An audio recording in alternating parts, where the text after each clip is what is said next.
Bon, je suis très satisfait de l'état d'avancement des travaux.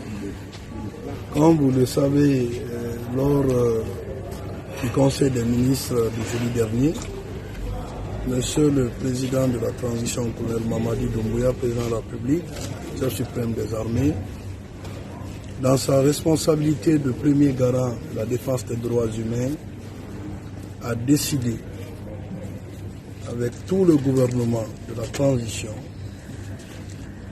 de permettre aux victimes désormais de connaître un procès qui va s'ouvrir très prochainement, comme l'a dit Monsieur le Président de la transition, avant le 28 septembre 2022.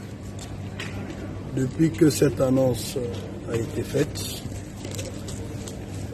le cabinet du ministère de la Justice, qu'il faut d'ailleurs saluer tous les cadres ici présents, notamment Madame la secrétaire générale, Monsieur le chef de cabinet et mes différents directeurs,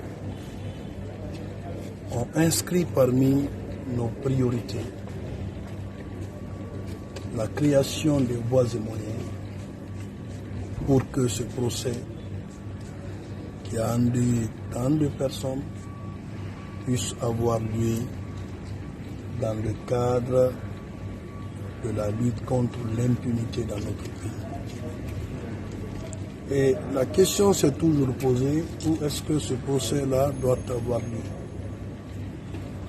Aujourd'hui, j'ai envoyé les médias sur le terrain pour que cessent les rumeurs médiatiques qui pensent que tout ce qui est dit en Guinée n'est que de l'utopie. La preuve, aujourd'hui, nous sommes sur le terrain. Vous avez vu vous-même, je suis très heureux de l'état d'avancement des travaux. Comme j'ai dit à l'entrepreneur, c'est de mettre le boucher double, parce que vous savez, nous sommes en période d'hivernage. Il y a beaucoup de questions d'intempéries, notamment quand vous prenez à faire de peinture avec la pluie et tout. Ils travaillent quand même dans des conditions difficiles.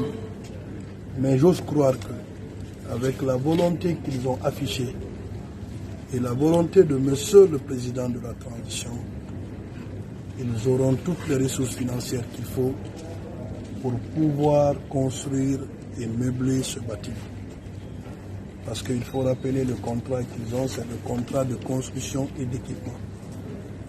Aujourd'hui, il y a une très bonne partie des outils de sécurisation de ce processus qui est déjà disponible, dont les stocks se trouvent également au niveau du ministère de la Justice, dont je vous inviterai après ici d'aller visiter. Tout ça pour vous dire combien de fois nous sommes résolument engagés à organiser ce procès. Donc je vous remercie. Dans 1 ou 2 semaines, nous reviendrons tous sur le terrain pour le suivi de ces travaux.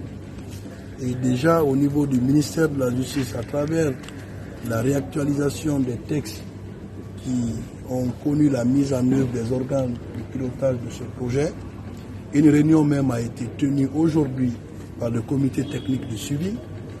Et c'est pour vous dire que nous sommes dans cet dynamisme d'organiser ce procès qui n'a que trop duré. Merci. Avec l'ensemble, le carrelage, les travaux d'électricité et de plomberie sont quasi inachevés, à hauteur de 90% des travaux. Nous sommes aussi sur vous avez pu aussi constater qu'il y a l'évolution des travaux en circuit secondaire dans tout ce qui est informatique, internet, vidéosurveillance. Donc la seconde étape serait la fourniture des équipements. Donc vous avez pu constater, selon les salles à fournir, il y a quand même un équipement assez conséquent. Donc je voyage ce soir pour la Turquie, justement pour la validation de ces équipements. Et je pense au plus tard, entre le 12 voire le 15 septembre, nous livrerons le chantier. Au contraire, le seul problème, qui n'est pas non plus un problème, c'est le délai de temps de livraison. Parce qu'en fait, avec l'usine, nous avons des partenaires un peu à l'étranger, notamment la Turquie, où je dois m'y rendre en quelques heures, effectivement.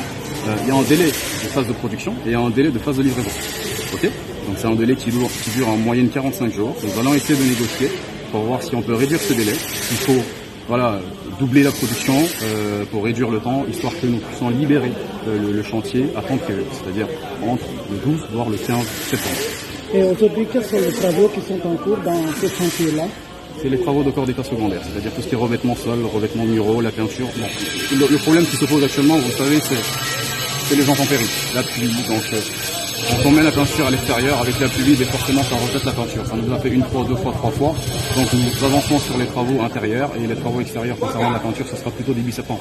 Donc quand on aura moins de pluie par conséquent, à ce moment-là. Donc nous n'avons pas forcément de contraintes. La seule contrainte qui se pose ici sur l'évolution des travaux, c'est l'intempérie, c'est-à-dire c'est la pluie. Donc les moyens sont à votre disposition et nous restons confiants sur le délai contractuel. Donc vous estimez que d'ici le 12 septembre, le bâtiment sera... Nous estimons que bien avant le 28 septembre, le bâtiment sera achevé, rendu clé. Monsieur Lascar Assad, je suis le coordinateur de travaux. Lascar Assad. Oui. Coordinateur de travaux. Coordinateur de travaux. Au chantier du bâtiment qui a le 28 septembre. Tout à fait. Merci beaucoup.